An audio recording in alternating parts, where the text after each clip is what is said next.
नमस्कार विद्यार्थियों, online classes में आपका स्वागत है। विद्यार्थियों, हमने पिछले वीडियो के माध्यम से क्षेत्रीय जो नियोजन हमारे पाठ्यक्रम अनुसार है, जिसमें हमने मरु विकास कार्यक्रम और जनजातीय क्षेत्र विकास कार्यक्रम को पढ़ा। इसी श्रृंखला में आपके कोर्स में पर्वतीय क्षेत्र विकास कार्यक्रम का बिंदु और है। आज हम उसी पर्वतीय क्षेत्र विकास कार्यक्रम के बारे में चर्चा करेंगे।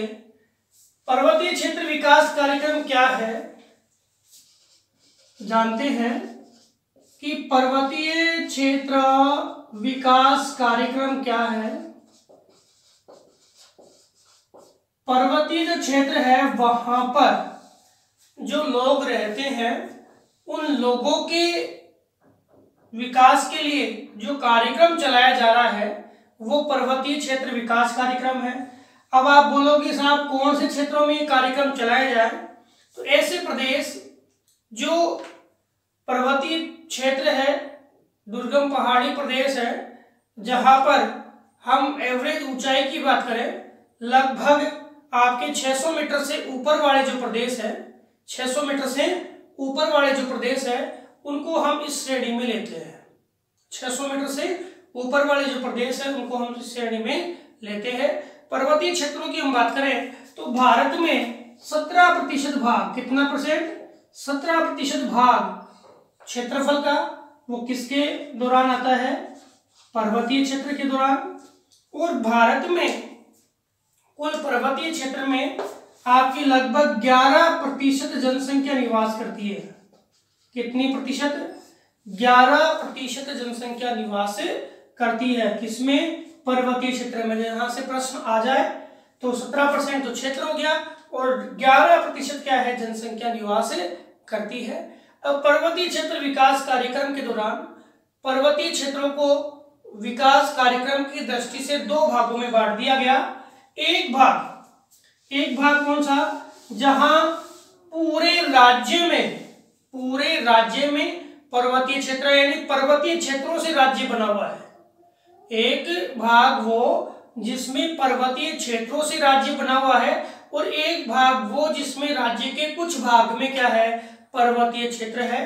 तो पर्वतीय क्षेत्र विकास कार्यक्रम के दौरान जो क्षेत्र है उसको हम दो भागों में बांट देते हैं। एक तो वो जो संपूर्ण राज्य है, संपूर्ण राज्य का निर्माण करते हैं, संपूर्ण राज्य का निर्माण करते हैं, और एक वो जो राज्य के कुछ भाग में पाए जाते हैं,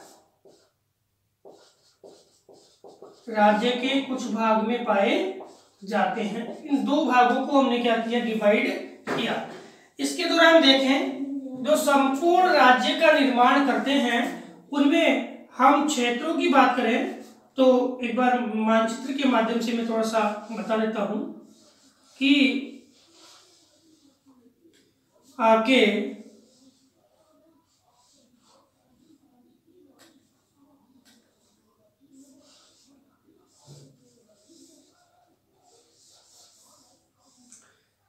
जैसा आप देखो यहां पे सबसे पहले हम बात करें तो उत्तरी पूर्वी राज्य है जो पर्वतीय क्षेत्रों के दौरान आते हैं। उत्तरी पूर्वी राज्य यह आपकी हिमालय पर्वत श्रृंखला का ही भाग है, उत्तरी पूर्वी राज्य।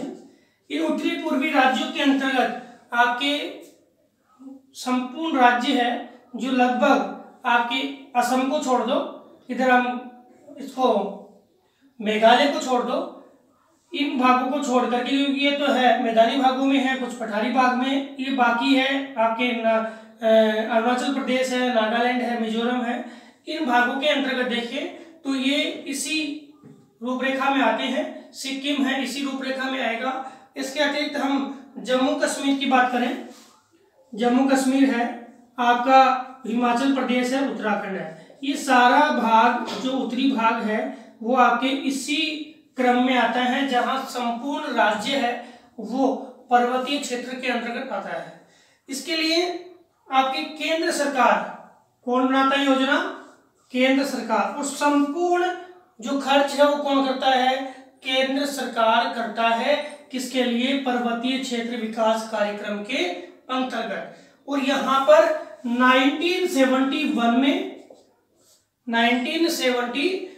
में आपके इन क्षेत्रों के विकास के लिए जो संसद अधिनियम बना, इस संसद अधिनियम में इन उत्तरी पूर्वी राज्यों के लिए एक उत्तरी पूर्वी संगठन का निर्माण किया गया। एक उत्तरी पूर्वी जो परिषद है उसका निर्माण किया गया। और ये परिषद क्या करती है, उत्तरी पूर्वी राज्यों की जो परिषद है, ये संगठन है, ये क्या काम करता है। तो सबसे पहले हम बात करें कि ये जो परिषद है, संगठन है, ये ऊर्जा के उत्पादन के लिए काम कर रहा है,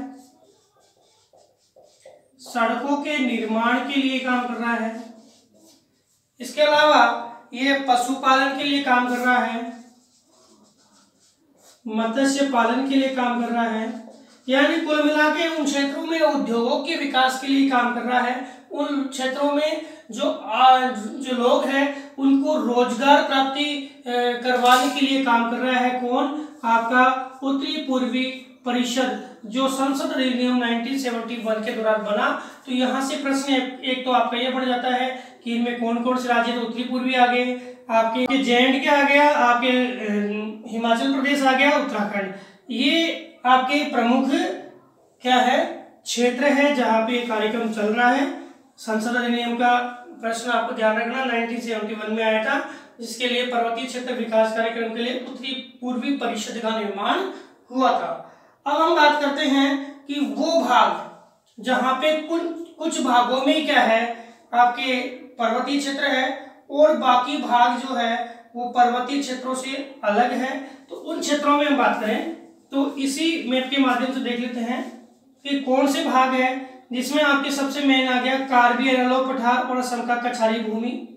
कार्बी एनालॉग पठार जो आपके पहले भी आया था मेघालय का, और असम की कछारी भूमि, ये भी आपके जो पर्वतीय क्षेत्र है वो उन भागों के अंदर जहां कुछ प्रदेश ही पर्वतीय है उनके अंतर्गत आती है। इसके अतिरिक्त हम बात करें तो पश्चिम बंगाल का कौन सा वाला भाग, ये तो आपका मैदान आ गया। अब इसकी बात करें दार्जिलिंग वाले भाग की, कौन से भाग की बात कर रहा हूं, दार्जिलिंग वाले भाग की। ये दार्जिलिंग वाला भाग जो पश्चिम बंगाल का है वो आपके पर्वतीय प्रदेशों के अंतर्गत आता है। इसके अलावा हम बात करें तो महाराष्ट्र है, महाराष्ट्र के जो आपके पहाड़ी प्रदेश हैं, कर्नाटक का भाग है, तमिलनाडु का भाग है जो नीलगिरी पहाड़ी प्रदेश है, और गोवा और केरल का भाग है। यानी दक्षिणी जो भाग है, पश्चिमी घाट का प्रदेश है, नीलगिरी पहाड़ी का प्रदेश है, ये भी आपके इसके अंतर्गत आते हैं। इस दौरान आपके लगभग देखिए 1,34,500 वर्ग किलोमीटर का क्षेत्र है, 1,34,500 वर्ग किलोमीटर का क्षेत्र है जो आपके इन दूसरे प्रदेशों के अंतर्गत आता है। यहाँ एक प्रॉब्लम इतनी सी है कि यहाँ जो केंद्र सरकार, देखो केंद्र सरकार तो केंद्र की योजनाओं के आधार पे लाभ देती है, इनको केंद्र की योजनाओं के आधार पे लाभ देती है। बाकी योजनाओं का निर्माण किसको करना पड़ता है, राज्य को करना पड़ता है। ये थोड़ी सी अलग बात है कि इनमें तो काम करेगा कौन, केंद्र सरकार, लेकिन यहाँ पे केंद्र सरकार केवल योजनाओं के आधार पे काम करेगी, बाकी काम किसको करना पड़ता है, राज्यों को करना पड़ता है। किसके लिए, जिन भागों में कुछ प्रदेश ऐसे हैं, जिन राज्यों में जो पर्वतीय प्रदेश है उनके लिए काम कौन करेगा, तो राज्य सरकार ही काम करेगी, बाकी केंद्र सरकार कुछ योजनाओं के आधार पे इसमें काम करेगी। तो एक बात तो आपको समझ में आ गई कि पर्वतीय क्षेत्र विकास कार्यक्रम के दौरान पर्वतीय क्षेत्रों को दो भागों में बांट दिया, उन राज्यों को जो संपूर्ण पर्वतीय क्षेत्र के माध्यम से निर्मित है और जहां कुछ पर्वतीय क्षेत्र राज्य के अंदर पाए जाते हैं।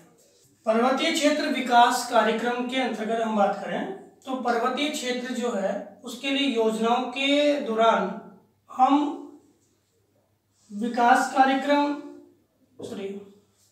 पर्वतीय क्षेत्र विकास की योजनाओं की या पर्वतीय क्षेत्र विकास कार्यक्रम की बात करें तो मैदानी भागों से अलग पर्वतीय क्षेत्रों की स्थलाकृति प्रतिरूप है, उसके लिए हमें सबसे पहले ध्यान क्या रखना है कि जो हमारे पर्वतीय क्षेत्र है उनकी स्थलाकृतियां कैसी है, यानी भौतिक प्रतिरूप कैसा है, स्थलाकृतियां कैसी है, वहां सामाजिक आर्थिक विकास कैसा है, वहां आपके सांस्कृतिक विकास कैसा है। इसी आधार पर वहां पे अलग अलग योजनाओं के निर्माण की बात की गई है कि अलग अलग योजनाएं वहां पर निर्मित की जाए। इसके लिए सबसे पहले हम बात करें तो यहाँ पर इन क्षेत्रों में पाई जाने वाली स्थलाकृतियां है और यहाँ पे सबसे महत्वपूर्ण बात है भूमि का स्वरूप कैसा है, खनिज पदार्थ किस प्रकार के हैं। मेन बात खनिज प्रकार पदार्थ और भूमि का स्वरूप कैसा है, साथ साथ यहाँ पे कौन कौन से विशिष्ट संसाधन वहां देखने को मिलते हैं। तो इन संसाधन, भूमि के स्वरूप और खनिजों के विवेकपूर्ण उपयोग की बात भी कही गई। कैसा उपयोग हो, विवेकपूर्ण उपयोग हो, सतत पोषणीय आधार पे उपयोग हो, तो इन क्षेत्रों का विकास हम आसानी से कर पाएंगे। तो सबसे पहले इनके लिए पर्टिकुलर योजना बनाने की बात की गई। अब पर्टिकुलर योजना किसके आधार पर बनेगी, यहाँ की भूमि, यहाँ के खनिज संसाधन और यहाँ के अन्य संसाधन जितने भी हैं उनके आधार पर क्या बनाएंगे, योजना बनाएंगे। अभी योजना इन संसाधनों का उपयोग करते हुए बनाएंगे। तो इन संसाधनों का उपयोग हम किस आधार पे करें, विवेकपूर्ण उपयोग हम करें, सतत पोषणीय आधार पर हम उपयोग करें। तो इस क्षेत्र के विकास के लिए हम एक व्यवस्थित और एक सफलतम योजना का निर्माण कर पाएंगे। इसके अतिरिक्त हम बात करें तो सबसे मेन बात अपनी इसके लिए है कि यहाँ इन योजनाओं के निर्माण के लिए, विवेकपूर्ण उपयोग के लिए हम यहाँ के जो लोग हैं, कौन से स्थानीय लोग हैं, स्थानीय लोगों का सहयोग जरूर प्राप्त करें, क्योंकि यहाँ पर्वतीय क्षेत्रों में स्थानीय लोगों के सहयोग के बिना इसका विकास संभव नहीं है। विशेष करके यहाँ पर जो महिला शक्ति है, इस महिला शक्ति का या महिलाओं का विशेष योगदान इस कार्यक्रम के विकास के लिए लिया जाना चाहिए। महिलाओं का विशेष सहयोग बोल सकते हो, इस कार्यक्रम के दौरान लिया जाना चाहिए, क्योंकि आपको पता है कि उत्तरी पूर्वी भारत में जो आपके जो कृषियां होती है, जिसमें मुख्यतः चाय के बागान है, चाय के बागानों में अधिकतम कार्य करने वाली कौन है, महिलाएं हैं। पशुचारण में महिलाएं हैं। इसके अलावा आपके मत्स्य पालन है, मुर्गी पालन है, इनमें भी अधिकांश सहयोग है वो किसका है, महिलाओं का होता है। इस कारण यहाँ स्थानीय लोगों का सहयोग तो आवश्यक है, इसके बिना तो योजना संभव नहीं है, मतलब कार्यक्रम हमारा सफलता प्राप्त नहीं करेगा। साथ ही साथ महिलाओं के विशेष सहयोग की बात भी इसमें कही गई है। इसके अलावा जो पर्वतीय क्षेत्र विकास कार्यक्रम है, इसी कड़ी में हम उन क्षेत्रों में बागवानी या बागाती कृषि जो है उसको बढ़ावा दें। बागवानी या बागाती कृषि को बढ़ावा दें। इस बागवानी या बागाती कृषि के अलावा यहाँ पर हम और कौन सी प्राथमिक क्रियाकलापों को बढ़ा सकते हैं, तो पशुपालन को बढ़ाएं, मुर्गी पालन, मधुमक्खी पालन,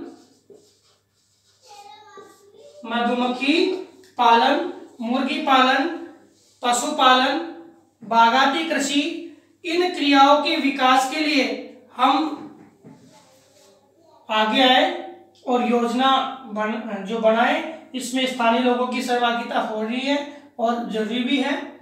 तो इसके अलावा हम क्या करें, वहां पे मृदा संरक्षण करें और वानिकी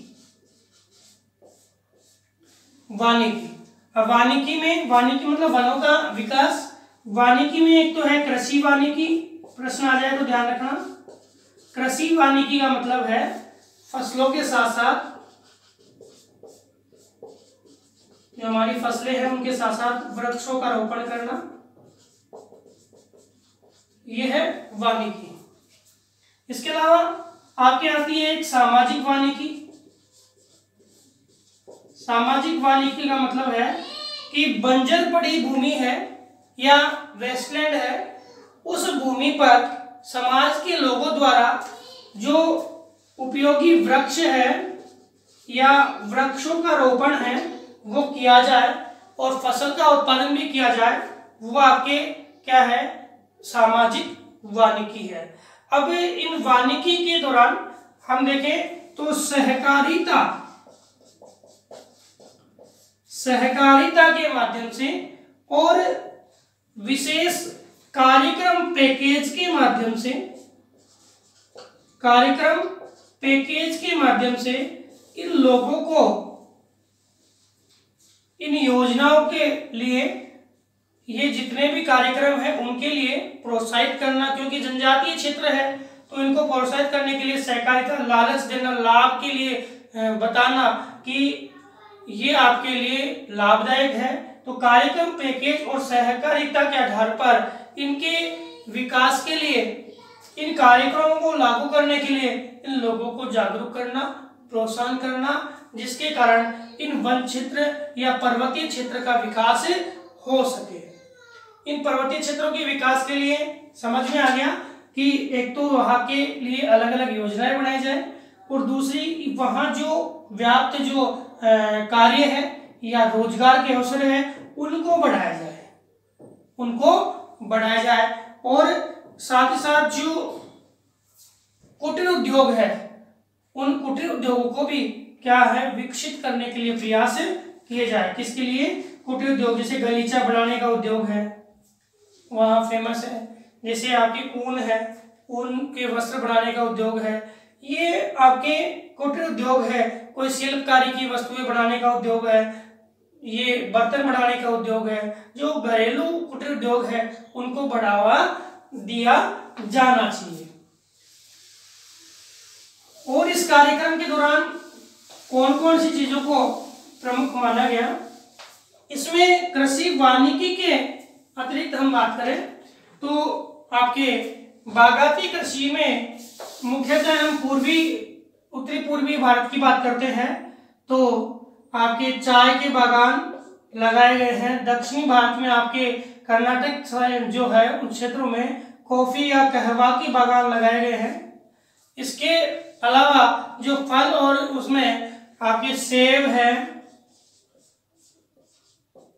सेब के बागान इन क्षेत्रों में लगाए गए हैं। सेब के अतिरिक्त अंगूर है, केला है, इनकी खेती भी की जाती है। तो ये आपके वानिकी का परिणाम है। किसका?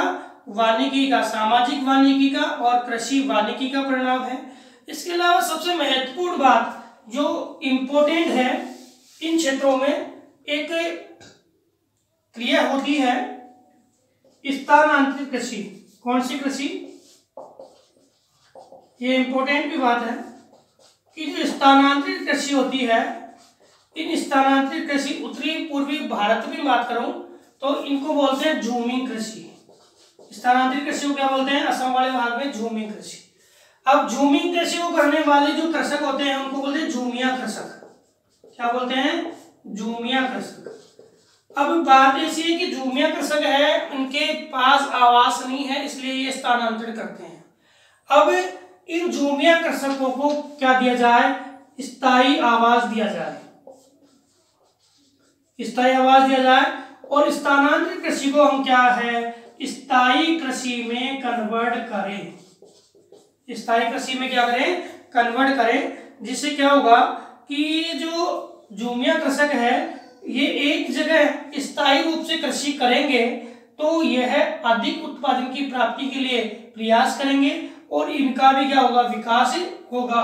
तो पर्वतीय क्षेत्र विकास कार्यक्रम में अगली बात स्थानांतरित कृषि में संलग्न जो झूमिया कृषक है उनके स्थायी आवास और स्थायी कृषि को प्रोत्साहन देने के लिए प्रयास किए गए, जो इस पर्वतीय क्षेत्र विकास कार्यक्रम का एक अभिन्न अंग है कि हमें क्या करना है। स्थानांतरित कृषि के दौरान इन्हें झूमिंग जो कृषि कर रहे हैं उनके दौरान जो झूमिया कृषक है उनको हमें स्थायी आवास देना चाहिए, जिससे स्थायी रूप से जो आपके आवास होगा और आवास के साथ साथ हम ऐसा नहीं है कि भाई आवास दे दिया फिर कृषि कहाँ करेंगे, तो कृषि करने के लिए, स्थायी कृषि करने के लिए जो भूमि है उसको क्या है, इनको स्वामित्व प्रदान किया जाए।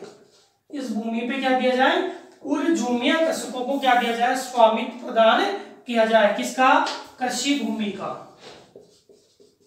कौन सी भूमि का, कृषि भूमि का स्वामित्व अगर इसको मिलेगा, किसको, झूमिया कृषकों को, तो ये झूमिया कृषक जो है वो एक स्थान पे स्थायी कृषि करने लग जाएंगे और इन पर्वतीय क्षेत्रों में इन झूमिया कृषकों का क्या होगा, विकास होगा। इसके अलावा हम बात करें कि जो पशुपालन जो कार्यक्रम है, उन पशुपालन कार्यक्रमों को प्रोत्साहित किया जाए और जो चारागाह है उन चारागाह क्षेत्रों का विकास किया जाए। चारागाह क्षेत्रों का क्या किया जाए, विकास किया जाए।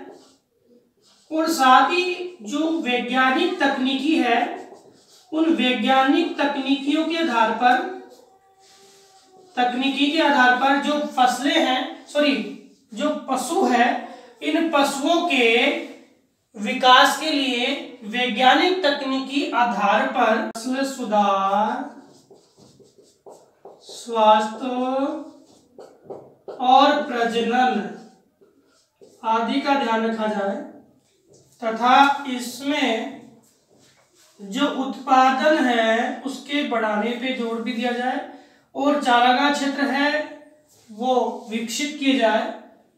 इसके अलावा आपके इन क्षेत्रों में उद्योगों के विकास की बात भी की गई है। और उद्योग कौन से हैं, क्योंकि यहाँ पर्यावरण जो प्रदूषण रहित उद्योग है वही स्थापित करने की बात की गई है। तो पर्यावरण प्रदूषण रहित उद्योग जो पर्यावरण प्रदूषण नहीं फैलाते हैं, ऐसे मुख्यतः कौन से होंगे, ऐसे तो मुख्यतः कुटीर उद्योगों का विकास किया जाना चाहिए। और यहाँ पर इन क्षेत्रों में इन उद्योगों के अंतर्गत जैसे मैंने बताया गलीचा उद्योग है उसका विकास हो, यहाँ पे घड़ी उद्योग है, इलेक्ट्रॉनिक उद्योग है,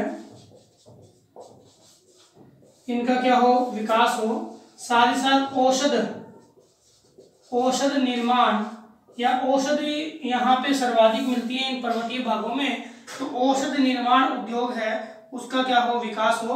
और सबसे मेन यहाँ पे है जो प्रदूषण रहित है वो है पर्यटन उद्योग।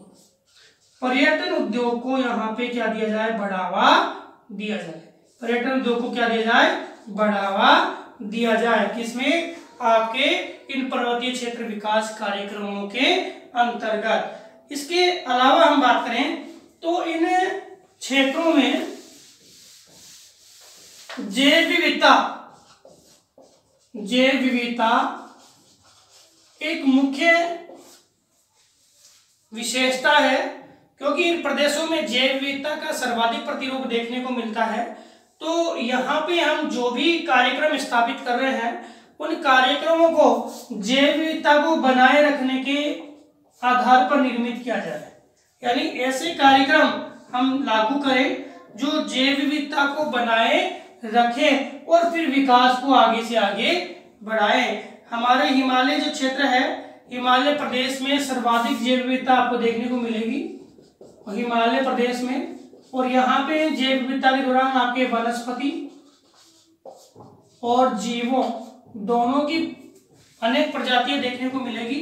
तो हम यहाँ पर जो मूल्यवान जो संपदा है, इन मूल्यवान संपदाओं के संरक्षण के लिए, उनके रक्षण के लिए यहाँ पे क्या स्थापित करें, जीव मंडल आरक्षित क्षेत्रों का निर्माण करें।